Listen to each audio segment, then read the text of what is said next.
Tabe, jumpa lagi dengan saya di Negara Bijaksana, channel yang membahas sebuah persoalan populer di Indonesia secara bijaksana dan dijamin dengan pemikiran terbaru. Sekarang tengah ramai di Indonesia tentang usaha petisi 100 yang ingin mengajukan proposal dan perjuangan mereka untuk mengimpeach atau memecat atau pemaksulan Pak Joko Widodo atau Jokowi dari kursi kepresidenan, dari jabatan seorang presiden terpilih melalui pemilu yang demokratis tahun 2019. Persoalan pemecatan seorang presiden memang itu tidak tabu. Di dalam konstitusi kita, di dalam ketatanegaraan kita memang mengenal seorang presiden bisa diberhentikan atau bisa dimaksulkan sejauh dia memenuhi beberapa persyaratan yang layak untuk dilakukan tindakan pemaksulan atau pemberhentian atau pemecatan. Tanggapan publik atau tanggapan kita terhadap usaha pemecatan atau pemaksulan ini paling pertama bahwa itu adalah satu tindakan yang juga dikenal di dalam ketatanegaraan kita, bukan sesuatu yang tabu. Kalau situasi atau presiden kita sudah melakukan kesalahan yang prinsipil sesuai dengan amanat UUD 45, ya memang tidak ada orang, termasuk presiden, tidak ada yang kebal hukum. Tapi ada yang perlu dicermati ya, ada yang perlu diperhatikan dari gerakan ini. Karena gerakan ini bisa jadi juga merupakan gerakan inkonstitusional.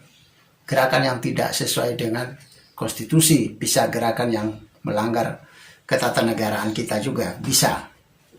Ini belajar dari pengalaman ya.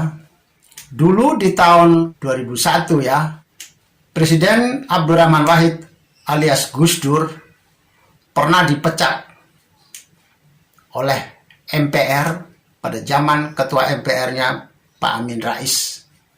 Gus Dur pernah dipecat, diimpeach, dimaksulkan pada usia masa jabatannya kalau tidak salah 1 tahun 8 bulan. Jadi proses di tahun itu pemecatan Gus Dur adalah sebuah tragedi menurut saya.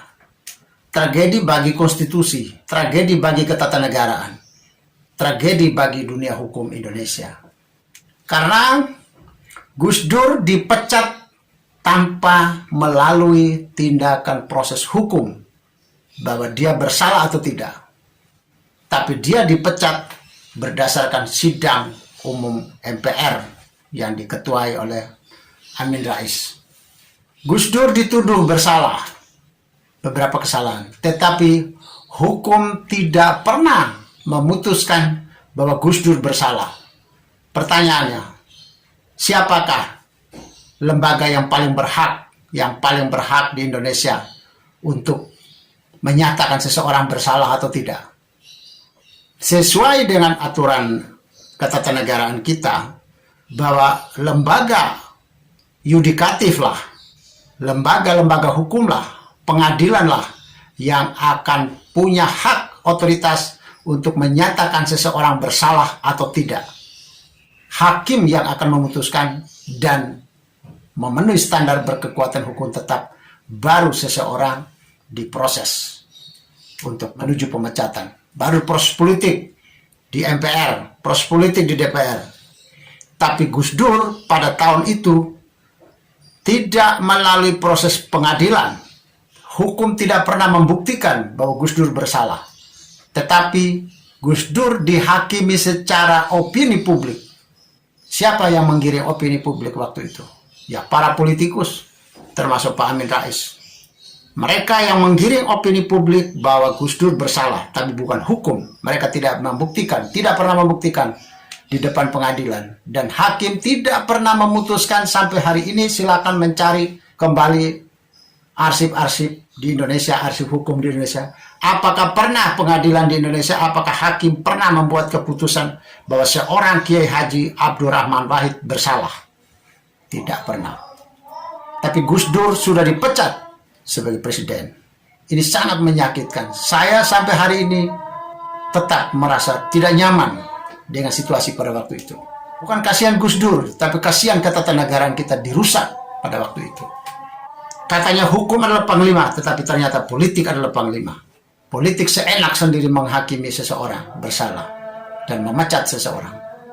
Kali ini gelagat dari petisi 100, gelagatnya akan melakukan duplikasi terhadap Jokowi seperti perlakuan lembaga-lembaga legislatif pada waktu itu terhadap Gus Dur, yaitu terlebih dahulu mengangkat misi atau isu impeachment, pemaksulan, pemecatan Jokowi. Ini gejala yang sama, sepertinya opini yang sama. Dulu pada waktu Gus Dur juga begitu, opininya Gus Dur bersalah, harus dipecat. Ini kelihatannya ada prosedur yang sama, ada jalan menuju pemecatan Jokowi sedang digarap menuju jalan yang sama seperti yang dialami oleh Gus Dur. Samanya di mana? Sampai hari ini penggiringan opini dan sedang dirintis menuju pemecatan. Tapi hakim belum pernah menyentuh apakah Jokowi bersalah atau tidak, bisa dibuktikan atau tidak di pengadilan. Penggiringan opini dan perintisan pertemuan dengan Pak Mahfud MD sebagai Menko Polhukam sudah terjadi dan sudah diarahkan oleh Pak Mahfud MD juga untuk melalui jalan-jalan itu. Memang belum terjadi ya, tetapi ada tanda-tanda untuk prosedur yang sama seperti yang dialami oleh Gus Dur dulu. Merusak ketatanegaraan kita. Jadi apa yang disampaikan oleh Pak Mahfud MD sekarang adalah jalan melalui hukum. Terlebih dahulu Pak Jokowi harus diadili melalui hukum. Ketika hukum memutuskan bahwa beliau bersalah, barulah keputusan itu terserah mau dipakai untuk apa. Tetapi motivasi awalnya bukan untuk pemecatan, bukan untuk pemaksulan, tapi untuk keadilan, untuk penegakan hukum, untuk penegakan demokrasi, untuk penegakan konstitusi, bukan untuk impeachment, bukan untuk pemaksulan. Persoalan akan dipakai untuk apa hasil keputusan itu terserah. DPR mau pakai keputusan hakim itu untuk proses pemaksulan, itu terserah, itu proses politik. Tetapi proses politik itu sudah sah menurut ketatanegaraan kita, karena hukum sudah memutuskan bahwa misalnya beliau bersalah. Tapi jangan sampai prosesnya menduplikasikan proses yang dilakukan kepada Gus Dur. Saya berharap supaya kali ini atau paling tidak proses yang dialami Gus Dur jangan terulang kembali di Indonesia. Jangan sampai peradaban kita seperti peradaban rimba raya. Siapa kuat dia menang. Jangan sampai. Negara ini negara berdasarkan hukum, bukan berdasarkan politik. Bukan berdasarkan kekuasaan. Siapa yang kuat dia yang menang. Bukan. Oleh karena itu, hentikan penggunaan terminologi pemaksulan, tetapi menggunakan terlebih dahulu adalah proses hukum, penegakan konstitusi. Bagi mereka yang memegang data bahwa Jokowi bersalah, silakan membawa ke pengadilan. Pengadilan yang akan memutuskan sampai proses berkekuatan hukum tetap. Kalau sudah berkekuatan hukum tetap, semua pihak harus terima. Jika memang Pak Jokowi bersalah, semua pihak harus terima, termasuk para pendukung Pak Jokowi. Dan jika Jokowi tidak terbukti bersalah, semua pihak juga harus terima, harus tunduk kepada keputusan hukum. Andaikan hakim sudah memutuskan bahwa Pak Jokowi bersalah, maka silakan menggunakan keputusan ini untuk keperluan apa? Ini ibaratnya itu seperti orang mau mengambil sertifikat untuk mengetahui skor TOEFL, Test of English Foreign Language. tes bahasa Inggris untuk internasional. Setelah sebuah lembaga mengeluarkan sertifikat tentang skor, tentang nilai, maka silakan sertifikat itu mau dipakai untuk apa? Mau melamar ke S2, S3, mau melamar beasiswa, mau melamar pekerjaan, atau apapun persyaratan, silakan menggunakan dengan sertifikat yang sama. Tetapi misi awalnya bukan misi untuk melamar S2, bukan begitu. Tapi misinya hanya berhenti di mengambil sertifikat, mencari sertifikat TOEFL. Persoalan setelah sertifikat itu ada, silakan dengan sertifikat itu digunakan untuk apa. Sama juga dengan kasus ini. Proposal awalnya tidak dengan niat untuk memaksulkan Jokowi, tidak untuk memecat Pak Jokowi, tetapi niatnya untuk penegakan keadilan, penegakan hukum, penegakan konstitusi. Maka harus dibuktikan di pengadilan, harus dibuktikan lewat hukum. Setelah hakim memutuskan Pak Jokowi bersalah misalnya ya, kalau dia memutuskan Pak Jokowi bersalah, silakan. Dengan keputusan itu silakan diproses secara politik. Apakah keputusan itu, kesalahan semacam itu dapatkah memenuhi persyaratan untuk dipecat atau di impeachment atau dimaksul? Itu proses yang lain lagi. Tapi jangan sampai ada loncatan logika ya, loncatan misi, loncatan target. Target kalau memecat. Bukan begitu. Targetnya adalah pertama penegakan keadilan. Setelah hakim memutuskan, dan kalau hakim memutuskan dia bersalah, silakan melanjutkan. Untuk keperluan apa? Misalnya untuk keperluan melanjutkan proses politik ke DPR. Dari DPR, lanjutkan proses politik ke MK. Dari MK baru ke MPR, silakan. MPR mau memecat atau tidak, terserah. Tapi misi awalnya bukan sebagai perjuangan menuju pemecatan. Itu terlalu negatif motifnya. Dan terlalu jelek juga perjuangannya. Kok perjuangan untuk memecat? Kalau setelah terbukti bersalah baru silakan melanjutkan dari hasil keputusan hakim itu. Mau melanjutkan kemana urusan apapun dengan keputusan itu silakan, termasuk untuk urusan pemaksulan. Dilanjutkan jalannya. Tapi tidak boleh mengulangi kesalahan yang sama dilakukan oleh Amin Rais dan kawan-kawannya terhadap Gus Dur. Tidak boleh diulangi. Pertanyaannya, bagaimana kalau sampai proses pemaksulan Jokowi tanpa melalui proses hukum, tanpa terlebih dahulu dengan pembuktian kesalahan Pak Jokowi? Maka saya mengajak semua elemen bangsa ini untuk harus berpartisipasi membela kebenaran, membela demokrasi kita. Tidak boleh membiarkan kesewenang-wenangan berjalan di negara ini. Pemecatan tanpa melalui pembuktian hukum itu adalah pelanggaran. Jika tidak ada orang yang membatalkan lewat penggugat ke Mahkamah Konstitusi terhadap keputusan MPR jika memecat Pak Jokowi tanpa proses hukum, maka saya yang akan menggugat kembali keputusan MPR yang memecat Jokowi tanpa proses hukum. Tapi kalau proses hukum sudah berjalan dan Pak Jokowi terbukti bersalah, ya semua pihak harus terima.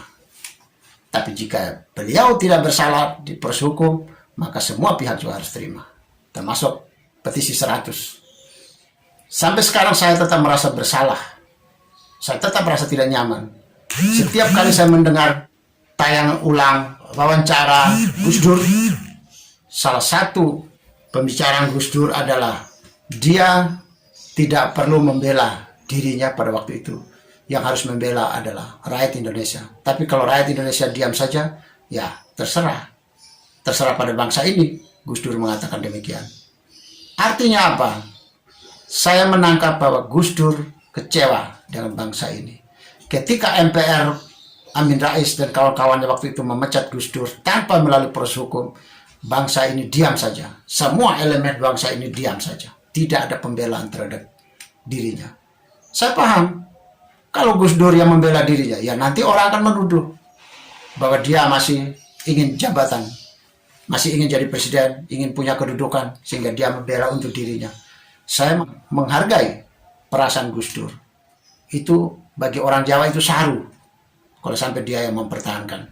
Rakyat pada waktu itu yang harusnya mempertahankan Gus Dur.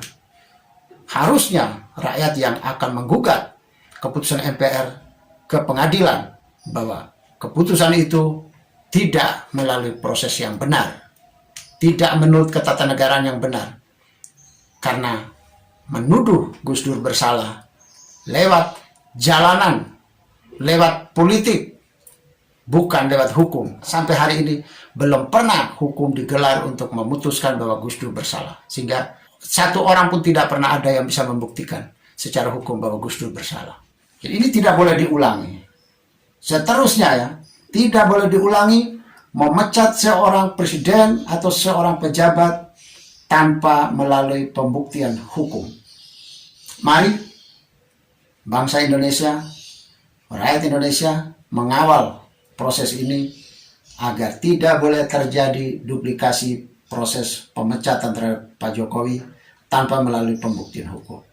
Dan mari saya mengajak petisi 100, jangan menggunakan cara atau prosedur yang dipakai oleh Amin Rais terhadap Gus Dur dulu, jangan dipakai.